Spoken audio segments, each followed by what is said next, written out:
आज साइंस की first shift के पेपर हो चुका है, तो आप लोग मिलाते चले कि कितना आंसर सही हो रहा है आपका। मेरे पास प्रश्न पत्र संख्या जो है एच है, ठीक है। सेट मेरे पास एच है, आप लोग का देख लीजिएगा, सेट अलग अलग होगा, ए से लेके जे तक सेट आप लोग के पास होगा। तो मिलाते चलिए, हम पहला क्वेश्चन पे दे रहे हैं, ठीक है। अब देखो, आवर्त सारणी के समूह 18 का तत्व है हाइड्रोजन, हीलियम, एयू या क्लोरीन, ठीक है। तो ये जो ऑप्शन मारिएगा एच ही हीलियम का है। बोरॉन का परमाणु भार क्या होता है? तो दिया है 14, 11, 12, 13। तो बोरॉन का परमाणु भार जो होता है 11 होता है। नेक्स्ट क्वेश्चन पे चलते हैं। ग्लोबल वार्मिंग के लिए कौन गैस उत्तरदायी है? तो इसमें मारिएगा कार्बन डाइऑक्साइड। कार्बन डाइऑक्साइड जो है ग्लोबल वार्मिंग के लिए उत्तरदायी है। अब यहाँ देखिए, चिपको आंदोलन किसके नेतृत्व में शुरू किया गया था? तो यह जो है सुंदरलाल बहुगुणा और जो है चंडी प्रसाद, यानी चंडी प्रसाद और सुंदरलाल बहुगुणा, यानी ऑप्शन लगाइएगा डी में हो जाएगा, बी और सी दोनों है, ठीक है। अब देखो, पृथ्वी पर ऊर्जा का प्रमुख स्रोत निम्नलिखित में से कौन सा है? तो देखो, सूर्य का प्रकाश जो है पृथ्वी का मुख्य रूप से ऊर्जा स्रोत है। 5 का डी लगाइएगा। कट्टा किस राज्य की जल संग्रहण व्यवस्था है? तो वो जो है कर्नाटक की है, ठीक है। नेक्स्ट क्वेश्चन पे चलते हैं हम लोग। यह करा सौर सेल में किसका उपयोग होता है? तो सौर सेल में जो उपयोग होता है सिलिकॉन का, ठीक है। जो छतरी लगा रहता है उसमें सिलिकॉन का प्रयोग होता है, जो काला काला दिखाई देता है। अब देखो, अमीबा अपना भोजन ग्रहण करते हैं तो दांत से, भोजन स्थानी से, या कूटपाद से, या केंद्रक से। तो वे जो है भोजन ग्रहण करते हैं कूटपाद द्वारा। अब नेक्स्ट क्वेश्चन देखिए, 9वां। आपतन कोण परावर्तन कोण के बराबर होता है, यानी एंगल आई बराबर एंगल आर होता है। वह किसके अनुसार? प्रवर्तन के नियम के अनुसार जो होता है एंगल आई बराबर एंगल आर होता है, ठीक है। नेक्स्ट क्वेश्चन पे चल रहे हैं हम लोग। अब देखिए, समतल दर्पण द्वारा बना प्रतिबिंब कैसा होता है? तो यह जो है आभासी होगा, ऑप्शन बी लगाइएगा। 3 होल कैमरा में निम्नलिखित में क्या बनाता है, क्या बनता है? तो यह जो है प्रतिबिंब बनता है, ऑप्शन लगाइएगा बी। अब देखो, 12 कह रहा है, यदि आपतन कोण 45 डिग्री हो और परावर्तित किरण एवं लंब के बीच का कोण होगा, तो वो भी जो कोण होगा 45 डिग्री ही होगा, ऑप्शन बी लगाना है। नेक्स्ट क्वेश्चन कह रहा है, कौन सा प्रकाश के लिए अपेक्षाकृत सघन माध्यम है? तो सघन देखिए, यहाँ जल, हवा, केरोसिन या इनमें से कोई नहीं। तो आप आंसर मारिएगा, जल जो है अपेक्षाकृत सघन है। अब यहाँ देखो, 14 नंबर क्वेश्चन कर रहा है, उत्तल दर्पण द्वारा चांद के प्रतिबिंब का आवर्धन होगा। तो यह जो आवर्धन होगा 1 होगा, ऑप्शन लगाइएगा ए। अब देखो, प्रकाश की चाल सबसे अधिक निर्वात में होती है, ऑप्शन सी होगा, पढ़ाए थे हम। प्रकाश तंतु में प्रकाश में होता है पूर्ण आंतरिक परावर्तन, ऑप्शन हो जाएगा ए, मारिएगा। नेक्स्ट क्वेश्चन चलते हैं, 17 नंबर क्वेश्चन चलते हैं। गुरुत्वानुवर्तन का उदाहरण है? तो देखो, इसका जो उदाहरण हो जाएगा तना की वृद्धि हो जाएगा और जड़ की वृद्धि हो जाएगी, यानी ऑप्शन लगाइएगा डी। अब देखो, किसमें द्विखंडन होता है? तो द्विखंडन जो है अमीबा में भी होता है, पैरामीशियम में, इगुलिना, तीनों में से, यानी सभी में हो जाएगा, ऑप्शन डी लगाना। 19 नंबर क्वेश्चन कर रहा, कौन लैंगिक जनन संचालित रोग है? तो यह जो है, यहाँ देखिए, एड्स, मनोरिया, टाइफाइड, ए और बी दोनों। तो देखो, लैंगिक जनन संचालित रोग एड्स भी है और मनोरिया भी है, यानी दोनों हो जाएगा। बीज विकसित होता है, तो ये बीज जो बीजांड में विकसित होता है, 20 का ए लगाइए। नेक्स्ट क्वेश्चन पे चल रहे हैं। देखो, मानव में ऑटोसोम की संख्या क्या होती है? तो यह 22 जोड़ी होती है, ऑप्शन ए है। अब देखो, कौन एक जैव अनिम्नकरणीय पदार्थ है? तो यह जो है डीडीटी जो है जैव निम्नकरणीय पदार्थ है। अभी हम फिलहाल आंसर देते चलते हैं, बाद में एक्सप्लेन कर देंगे। अब देखो, बाघ उपभोक्ता है, तो बाघ जो है कैसा उपभोक्ता? प्रथम उपपोषी स्तर है, या द्वितीय है, या तृतीय है? तो इसमें ऑप्शन सी लगाइएगा, बाघ जो है तृतीय उपभोक्ता है, क्योंकि हरे पौधों को खाएगा हिरन, हिरन को खाएगा बाघ, ठीक है। अब नेक्स्ट क्वेश्चन पे चल रहे हैं। अब देखो, कौन एक अपघटक है? तो अपघटक में बैक्टीरिया जो है अपघटक है, ऑप्शन सी लगाना। देखो, किस लेंस को आभासी लेंस कहते हैं? तो यह जो अवतल लेंस को भी और उत्तल लेंस, सॉरी, आभासी लेंस जो है उत्तल लेंस को कहेंगे, ऑप्शन हो जाएगा आपका बी, ठीक है। उत्तल लेंस आभासी लेंस होता है।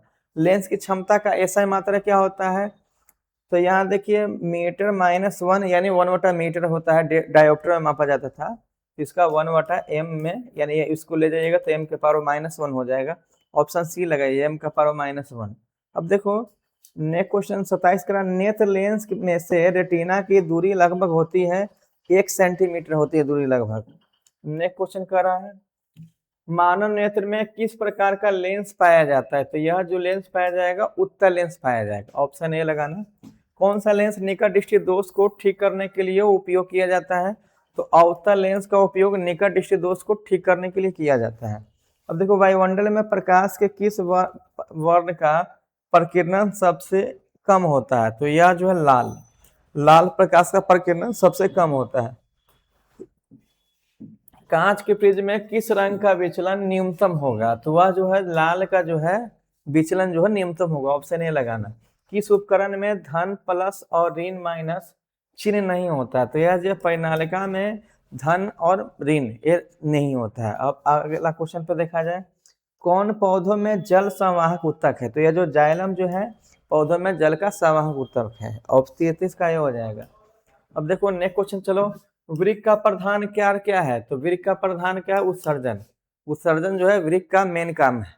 अब देखो पादप अपशिष्ट संचित रहते हैं किसमें। तो यह जो है छाल में भी, कोशिकाओं में भी और पत्तियों में भी। ऑप्शन लगाइएगा डी, सभी में भी हो जाएगा।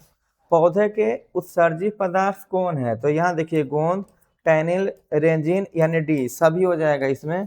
निम्नलिखित में से कौन एमिनो अम्ल के विखंडन से बनता है। तो देखिए NH3 जो है एमिनो अम्ल के विखंडन से बनता है।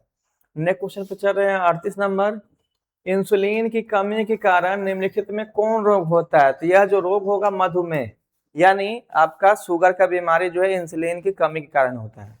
अब देखो कौन एक प्रतिवर्ती क्रिया का उदाहरण है। तो यहाँ देखो छींकाना भी प्रतिवर्ती क्रिया है, मिठाई देखकर मुंह में पानी आना, आंखों का झपकना, यानी ऑप्शन डी लगाइएगा, सभी हो जाएगा। ठीक है। अब देखो एस्ट्रोजन क्या है। तो एस्ट्रोजन जो है मादा हार्मोन है। ऑप्शन बी हो जाएगा। नेक्स्ट क्वेश्चन पर चलते हैं हम लोग। देखो संगमरमर का रासायनिक सूत्र क्या है। तो यह जो है CaCO3 हो जाएगा। कैल्शियम कार्बोनेट होता है। अब देखो कौन प्रबल अम्ल है, मजबूत अम्ल पूछ दिया है। तो देखिए यहाँ सल्फ्यूरिक अम्ल भी मजबूत अम्ल है, हाइड्रोक्लोरिक अम्ल भी मजबूत है और नाइट्रिक अम्ल भी मजबूत अम्ल है, यानी ऑप्शन लगाइएगा डी। अब देखो कोई विलयन नीले लिटमस पत्र को लाल कर देता है तो इसका pH मान समझौता होगा। यहाँ देखिए 7, 8, 5, 11। तो देखो अम्ल जो है नीले लिटमस को लाल कर देता है। तो अम्ल का 7 से कम जो है अम्ल होता है और 7 से ज्यादा जो क्षार होता है। तो ऑप्शन हो जाएगा ए। नेक्स्ट क्वेश्चन पे चल रहे हैं 44 नंबर। देखिए जल्दी जल्दी करा है, कौन सा बुझा हुआ चूना है। ठीक है, बुझा हुआ चूना पूछ दिया है। तो यह जो कैल्शियम है, देखिए CaOH का हॉल्ट, कैल्शियम ऑक्सीहाइड्रेट कहते हैं इसको। अच्छा, ऑक्जेलिक अम्ल की प्राकृतिक स्रोत निम्नलिखित में से कौन है। तो इसको टमाटर मारिएगा, टमाटर जो है प्राकृतिक स्रोत है ऑक्जेलिक अम्ल का। देखो कौन अधातु है, फेरम, कार्बन, एल्युमिनियम या एयू। तो देखिए ये सभी जो है धातु है और ऑप्शन बी जो है कार्बन जो है अधातु है। ठीक है। 47 हीलियम परमाणु के बाहरी कक्षा में कितने इलेक्ट्रॉन रखते हैं। तो हीलियम जो परमाणु बाहरी कक्षा में 2 इलेक्ट्रॉन होते हैं। ऑप्शन बी हो जाएगा। अब देखो सीसा और टीन का मिश्र धातु को कहते हैं सोल्डर। ठीक है, सोल्डर को सीसा और टीन का मिश्र धातु कहते हैं। कौन एक सुरक्षा युक्ति नहीं है। तो यह जो है वोल्ट मीटर सुरक्षा युक्ति नहीं है, क्योंकि फ्यूज तार भी है, MC भी है, भूमिगत तार है, सुरक्षा युक्ति है, लेकिन यह जो है वोल्ट मीटर सुरक्षा युक्ति नहीं है। घरेलू गैस LPG का प्रमुख अवयव कौन है। तो यह जो है ब्यूटेन, ब्यूटेन जो है घरेलू गैस का प्रमुख अवयव है। अब नेक्स्ट क्वेश्चन पे चलते हैं हम लोग। देखो जीवाश्म ईंधन का उदाहरण है। तो जीवाश्म ईंधन का पेट्रोलियम है और कोयला, यानी ऑप्शन लगाए होंगे सी, सही है आपका, है ना। अब देखो वह अभिक्रिया जिसमें उत्पाद के बनने के साथ साथ ऊष्मा भी उत्पन्न होती है तो कहलाती है ऊष्मा क्षेपी। ऑप्शन हो जाएगा ये। अब देखो अभिक्रिया यहाँ कर रहा है 2Cu + O2 = 2CuO, है ना। तो कह रहा है कि इस किस प्रकार की रासायनिक अभिक्रिया है। तो इसमें ऑप्शन हो जाएगा उपचयन। नेक्स्ट क्वेश्चन पे चल रहे हैं हम लोग। नेक्स्ट क्वेश्चन कर रहा है कौन सा उपचायक है। तो ये जो उपचायक हो जाएगा O3 हो जाएगा, उपचायक है, ठीक है। देखो विद्युत अपघटन में इलेक्ट्रॉन मुक्त होता है एनोड पर, ऑप्शन ए हो जाएगा। अब यहाँ देखिए कौन सा धातु जिंक सल्फेट के विलयन से जिंक को विस्थापित कर सकता है, तब मैग्नीशियम धातु जिंक सल्फेट को अलग कर सकता है। अब यहाँ देखिए 57 नंबर कर रहा है कि संयोजन द्वारा प्रतिरोध का मान बढ़ता है, तो श्रेणी क्रम में होगा, ऑप्शन ए होगा श्रेणी क्रम। अब नेक्स्ट क्वेश्चन करा धातु में आवेशवाहक कौन है, तो आवेशवाहक इलेक्ट्रॉन है, ठीक है।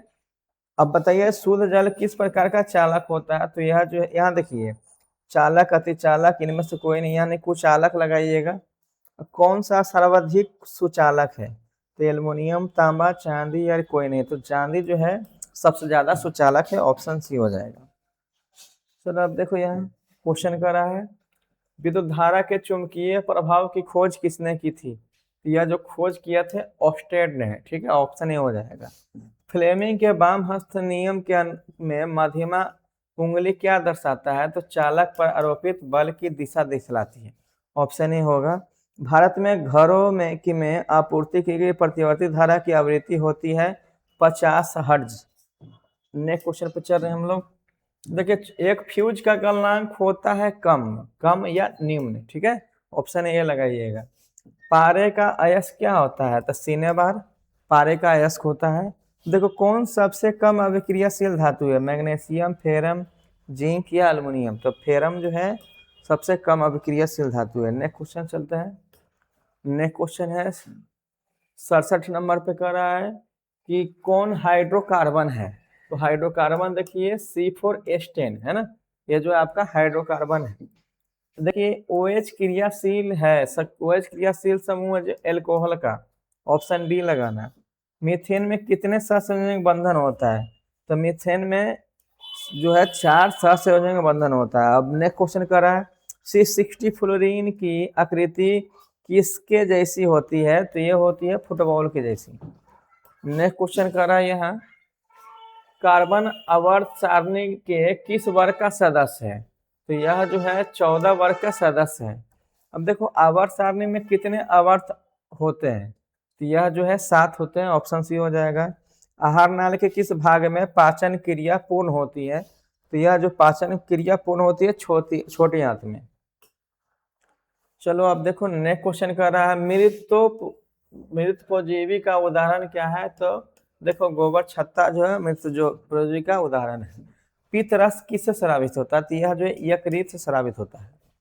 अब यहाँ मत्स्य का मुख्य श्वसन अंग क्या है, जो मछली का सांस लेने का मुख्य अंग क्या है, तो गिल्स माने गलफारा जो है सांस लेने का है। यहाँ देखिए कोशिका ईंधन किसे कहा जाता है, तो यहाँ ग्लूकोज को कोशिका ईंधन के नाम से जाना जाता है।